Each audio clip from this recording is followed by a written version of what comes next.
Avant les Aztèques, avant Tenochtitlan, il existait un peuple dont le nom résonne encore dans la pierre et le silence.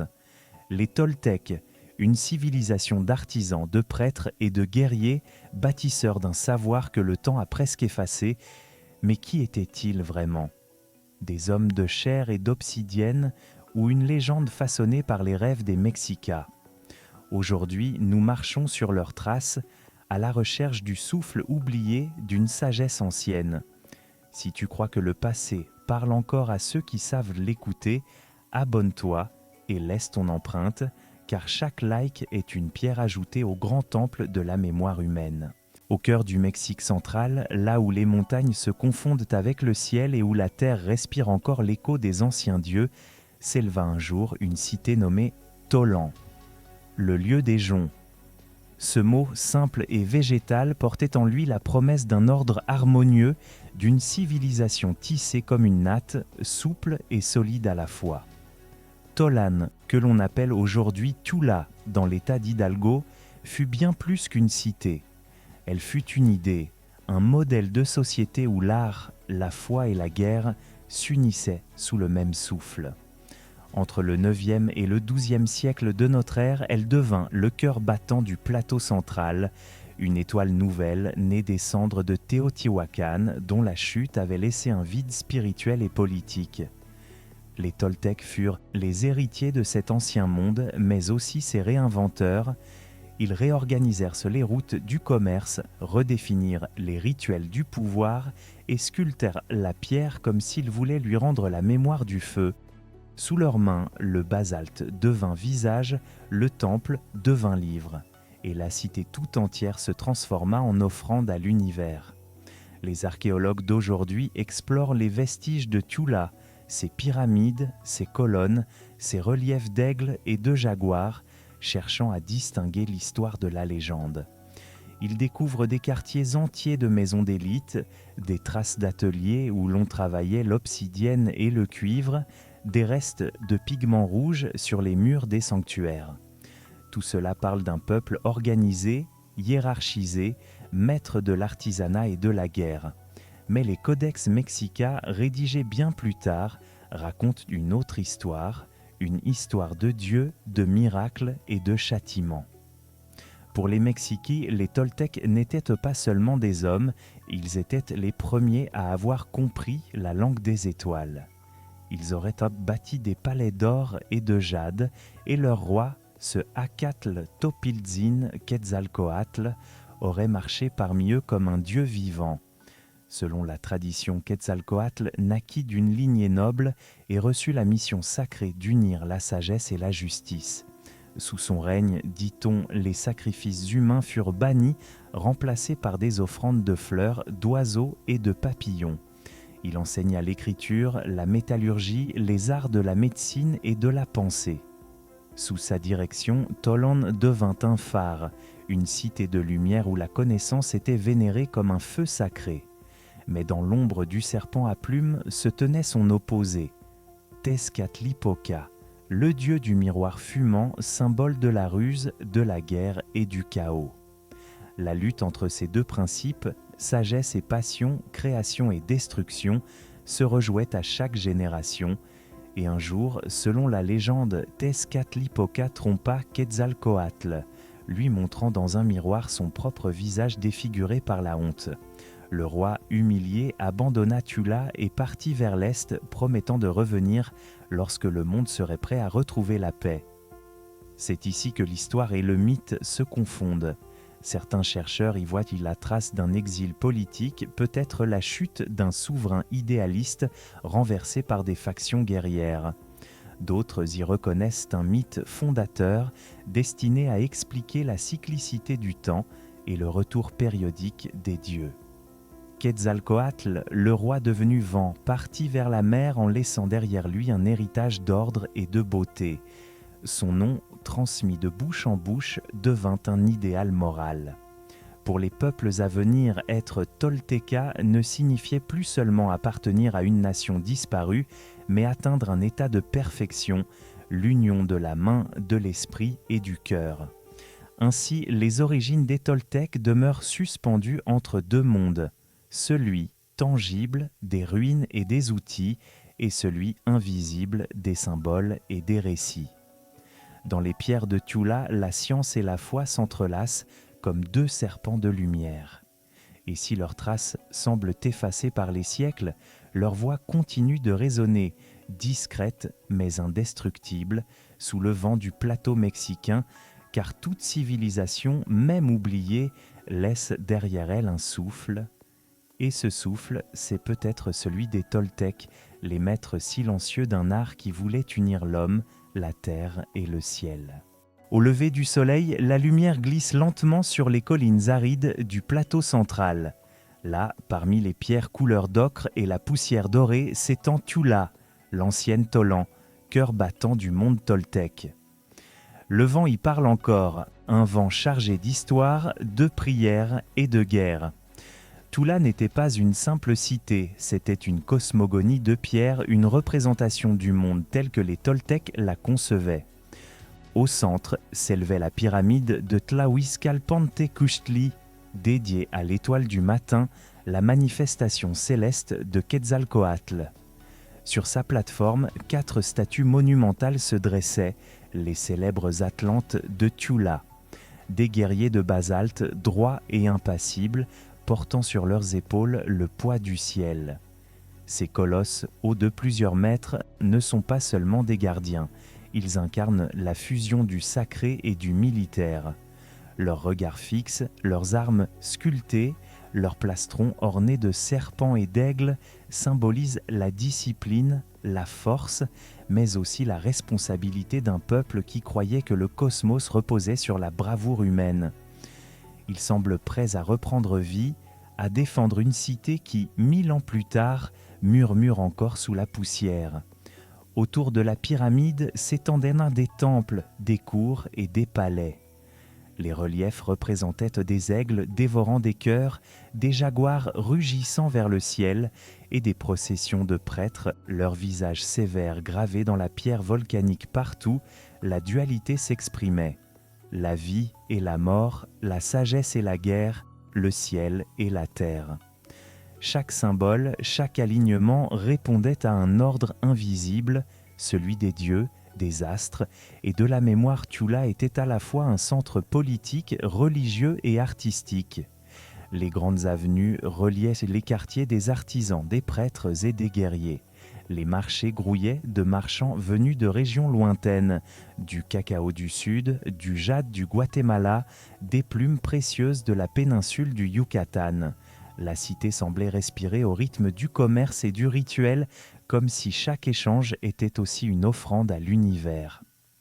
Comparé à Teotihuacan, Tula apparaît plus sobre, plus terrienne.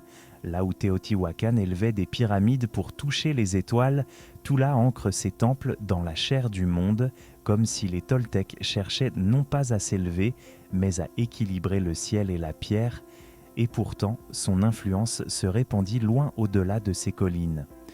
Dans les cités mayas du Yucatan, à Chichen Itza, les colonnes de pierre et les représentations de serpents emplumés rappellent étrangement le style toltèque.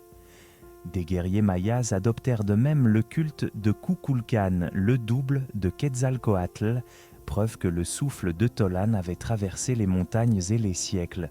Mais Tula était aussi un symbole de discipline spirituelle. Chaque construction, chaque sculpture exprimait l'équilibre entre le feu du guerrier et la sagesse du prêtre. Le guerrier toltèque ne se battait pas seulement contre des ennemis de chair. Il affrontait en lui-même la peur, l'orgueil et la confusion. Sa victoire véritable était intérieure. Ainsi, la ville tout entière devenait un temple, un miroir du combat de l'âme humaine contre ses propres ténèbres. Les Atlantes, silencieux, immobiles, personnifient encore cette philosophie. Ils ne sont pas les gardiens d'un empire disparu, mais ceux d'un idéal, un monde où la connaissance et la guerre, la foi et la raison ne s'excluent pas, mais se complètent. Pour les Toltecs, l'art de vivre consistait à marcher sur le fil tendu entre la lumière et l'ombre, entre le devoir du sang et le rêve du ciel.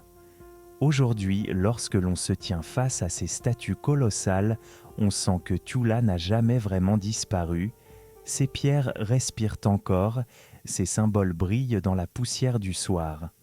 Et dans le silence, peut-être, on entend toujours l'écho d'un peuple qui voulut bâtir une cité à l'image de l'univers, un lieu où la force et la sagesse unies soutenaient le monde.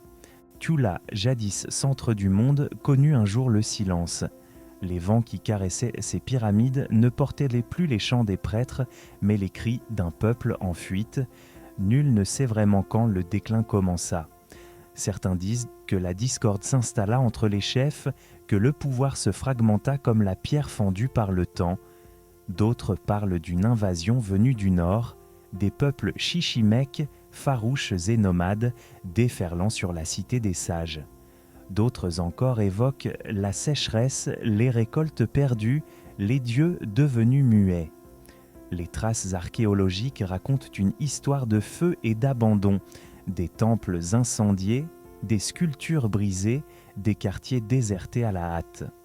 Ce n'est pas une chute spectaculaire, mais une lente érosion, comme si la lumière elle-même se retirait peu à peu de Tolan.